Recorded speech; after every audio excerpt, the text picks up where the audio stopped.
Hello students, in this video we covered the example in the reinsurance section of the collective risk model lecture.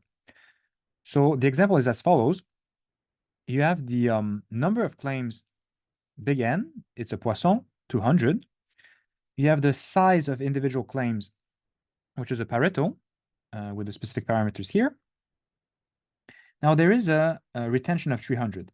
Remember, this means the reinsurer pays a claim only above 300. So they pay the excess of any individual claim above 300. In mathematical notation, the total of what the reinsurer pays is here, but the total is, of course, the sum of what they pay on individual claims. And what they pay on individual claims is this expression here. You see, they pay the excess of X over M, the retention, but only if this is positive, right? Because they pay the maximum between this and 0, of course, if this is negative, because X is smaller than M, well, in that case, they just pay 0. They don't pay a negative amount. So obviously, on certain claims, XI, that don't exceed M, they pay nothing at all. And in this specific example, we're interested in SR. So we want the, let me go back to the question, but we want the expected value and the variance of SR. Okay, so that's exactly what the question is asking. Expectation variance of SR. We do this in two ways to highlight the sort of trick we gave in the lecture. So first way is just a direct application of those expressions here. In the first approach, just look at this. Now, this is in its own right a collective risk model because you're summing a random number of random variables. Yes, they have a slightly strange expression here, but you can call this a random variable. You could call this xi star or call it whatever you like, zi, whatever. This is a individual random variable, and you sum n of them. Each of them is identically distributed. So yes, SR in its own right, it is a collective risk model. Just to make sure what I mean, look at this SR. It satisfies the general model we've described here, because here, what we call a collective risk model is really just a random sum n of xi's, but the distribution of xi is free to be whatever, as long as it's non-negative, and the xi's are independent and identically distributed. Well, obviously, it's the case in this example. What I was saying is that we were just going to use the formulas we've already developed for a collective risk model, because we already have an expression for the mean and the variance of a collective risk model, and we have even simpler expression in the case of n being a Poisson, which is the case in this example. You see, n is indeed a Poisson. So because of that, we know that the expected value of SR is going to be the expected value of the Poisson times the expected value of individual claim here. Well, payment by the reinsurer, which is this thing. We do need to do a bit of work to find this thing, okay, to find the expected value of this maximum between 0 and xi minus m. The expected value of the Poisson, we already know what it is, 200. So then we just have a bit of calculation to find this. It's not especially hard, so let's review. We're finding this, okay, which is this integral. Well, yes, because imagine that x is smaller than 300, then this whole thing is 0. So here, you could have added the integral from 0 to 300 of this thing, but this thing, if you write it explicitly, it's going to be max between 0 and x minus 300, okay, times the density of x here. But of course, in the case that x is between 0 and 300, so here, this thing is going to be negative, so the maximum will be 0. So this whole integral is 0. Okay, this is why it's not there. Okay, so we are left with the other part, which is integrating from 300 to infinity. This function of x, but this function of x, when x is bigger than 300, just becomes x minus 300. And then what is this? This is simply the density of x. Okay, which we are told this is a Pareto, so you can double check in your formula sheet, or in the week 0 content. Let me just show you the density of a Pareto. It's here. Density of a Pareto. You see you have the alpha parameter, then lambda to the alpha, and then on the bottom you have lambda again plus x to the alpha plus 1. In our case, alpha is 3 and lambda is 300. Okay, so you will have, look at this, corresponds to what we have over there. The 3 times lambda to the 3 divided by lambda plus x to the 4, because it's to the power of alpha plus 1. Okay, now let's have a look at this integral. Shouldn't be too hard. Now, first, you see, it's really convenient if we started this integral at 0 instead of 300, but with a simple change of variable here, y equals x minus 300, we get exactly this, and it simplifies our life here as well, because then we're going to get a y here. We're going to start this at 0. Now on the bottom, careful that you do need to replace the 300 by 600, of course, because, well, x as a function of y will just be y plus 300. Okay, it explains that we go from 300 to 600 here. Then dx equals dy. Mega easy. Now here, this integral, take a moment to realize that this thing here, barred the y, this thing here is the density of a Pareto, a new Pareto, just that now the lambda parameter is now 600. Okay, so this, take a second to convince yourself, is the density of a Pareto with parameters alpha is the same 3, and then lambda is 600. Yes, because you see it is as exactly this form with just the 300 replaced by a 600. And that makes your life extremely easy, because this whole expression then is the expected value of this Pareto. Well, yes, because you integrate over the whole support y times the density, of course, the density evaluated at y here. Okay, and so you know already for the from the formula sheet that the expected value of a Pareto is this. Let me just show you. Okay, so here we have the lambda parameter divided by alpha minus 1. Indeed, it is here the expected value of a Pareto, lambda divided by alpha minus 1. And this information is also given in your formula sheet. Okay, I'm just looking at the slides for the week 0. Back to the example. We're making good progress. In fact, we have computed here numerically expected value of SR. And so, yes, I believe that's it. Yeah,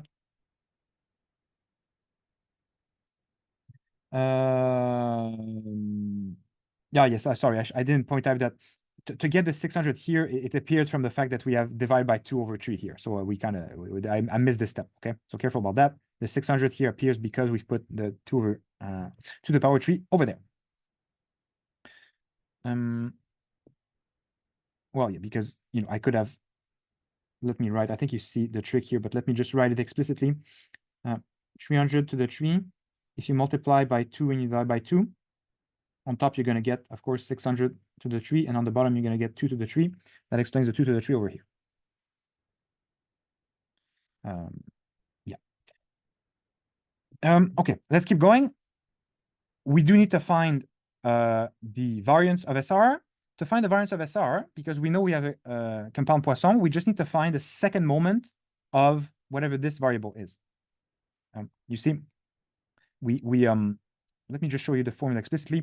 In the case of a compound Poisson, we know straight away that the variance of our compound sum is just the lambda parameter times mu2, but mu2 is simply the second moment of what we're summing. So in our case, this is the second moment of this thing, max of 0 and x minus m. Okay, so we need the second moment of this thing, max of 0 and x minus m, which is done here. Okay, second moment of the max between 0 and x minus m, m of course being 300 here. You know, there's 2 things that are 300 in this problem, right? So careful about that. The lambda parameter of the parameter is 300, but that's a different 300 than the retention, which is also 300.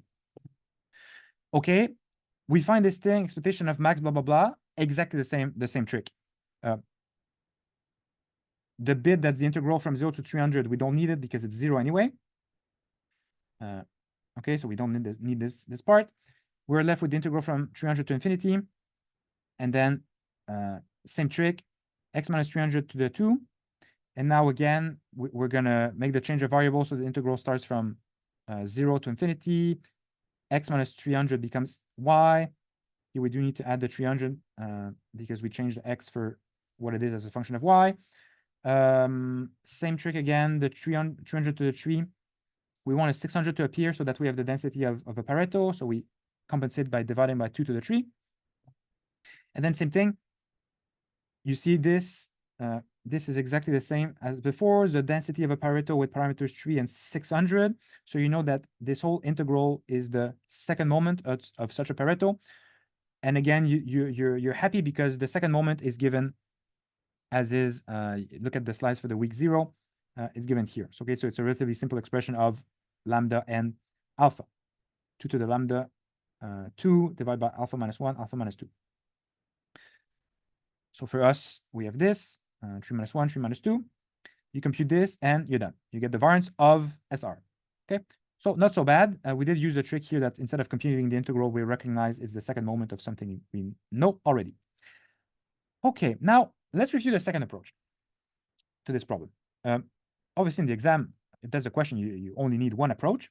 So the second approach leveraged this fact that we're able to write SR differently as summing only the positive claims, and this is a different random variable we call NR, but we said in class that NR is also a Poisson, so that's simple enough.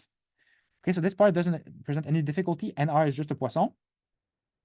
Careful, it's a Poisson as given here. It's a Poisson with a parameter lambda, the initial parameter of the Poisson, but times pi m, and pi m is simply this thing here, the probability that x exceeds the retention. And now, what is W? It's the random variable for any positive claim, strictly positive claim, because we condition on x being bigger than m. So any positive claim paid by the reinsurer. If the distribution of W is easy to find, then the second approach is good because again, we save time finding the moments of W. So it's actually the case here, I think. Let's just review the calculations. First of all, this pi 300 is the probability that x exceeds 300. So it's 1 minus the CDF of x. Now the CDF of a Pareto has a simple expression over here. You can double check this in the formula sheet, or in this case, the week 0. You see, that's the CDF of a Pareto. So it's lambda, 1 minus lambda divided lambda plus x to the power of alpha. So in our case, lambda is 300, but we evaluated it at 300. So this is why we have a 300 divided by 300 plus 300. Okay, so we get a simple value of 1/8. Okay, so it's the probability that the reinsurer pays something on any given claim is not that high. It's only 1/8. So we know NR, number of positive claims from the reinsurer, is simply a Poisson 25.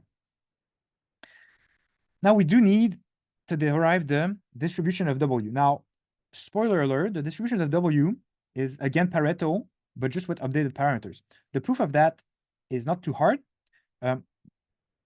So this is a result from the week 1 lectures that the CDF of this W, you have it by this expression. You take the CDF of the initial x, evaluate that at x plus the retention, minus CDF at the retention, divided by probability to be bigger than the retention.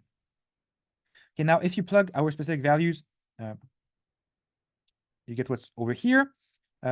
Take a second to convince yourself that this is the correct expression for the CDF evaluated at x plus 300. Okay, again, in the special case where alpha is 3 and lambda is 300. And then here, quite a few things simplify. You see, you have this divided by this. So you can write it as this as 1. The 1 cancels the minus 1 here. And then you are left with this thing divided by this thing, a bit of rearranging, and you're going to get the 600 on top. and the 300 here would cancel with the 300 here, and you get then this on the bottom. And look at this. That's actually a Pareto with the same alpha, but a lambda updated to 600. By the way, you might have known this already if you've been very studious, because that's exactly the topic of a tutorial problem. Well, a tutorial problem. What I call extra exercise in the tutorial booklet. If you go here, the last exercise of the week 1 problems 1.13 is exactly this. Show that if X is a Pareto, then the random variable defined here as W, the excess over M if X is bigger than M. This is again a Pareto. Which Pareto? Well, the proof is here. It's this Pareto. So alpha stays the same, but the lambda has been updated by exactly M, where M is this retention level. Okay, which corresponds, of course, to what we obtained here as well. You see the new lambda is lambda plus M, in our case, 300 plus 300. Okay, with this, finding the expected value of SR is very easy, because you see SR is again a compound Poisson. So you just take the new lambda of this new compound Poisson, which is 25. Okay, the 25 was found here, times the expected value of this W. But now, because you know W is Pareto, the expected value of W is mega easy. It's this. Okay, careful that it's the Pareto with the updated parameter, the updated lambda. And same thing, the variance, you know, it's because you have a compound Poisson, you know the variance is going to be just lambda times the second moment of whatever you're summing. Here you're summing the W's. Okay, yes, because I'm looking at the formulation of SR as given here. You're summing the W's. Okay, and then you're pretty much done, because again, because of your formula sheet, the second moment of the Pareto is given here. Well, as before, we've already covered this over there. This expression, like 2 times lambda to the power 2, etc. Okay, and you plug the numbers, of course, you get the same numerical values as before. So you have 2 ways to do exactly the same thing. But I'll repeat the why would you use approach 2? For example, here, if you had done the exercise 1.13, you would have known straight away what the distribution of W is, in which case you just plug the numbers here and you're done, much quicker than doing those integral here. Okay, so when it's easy to derive the distribution of W, or if you already know it already, even better, then you can use approach 2. Otherwise, use approach 1. Okay, and I'm already at the end of this example, so I'll stop here. There's going to be a separate video to treat with the last section about approximations of S in the CRM. Okay, so thanks very much. I'll stop here and catch you later, I hope.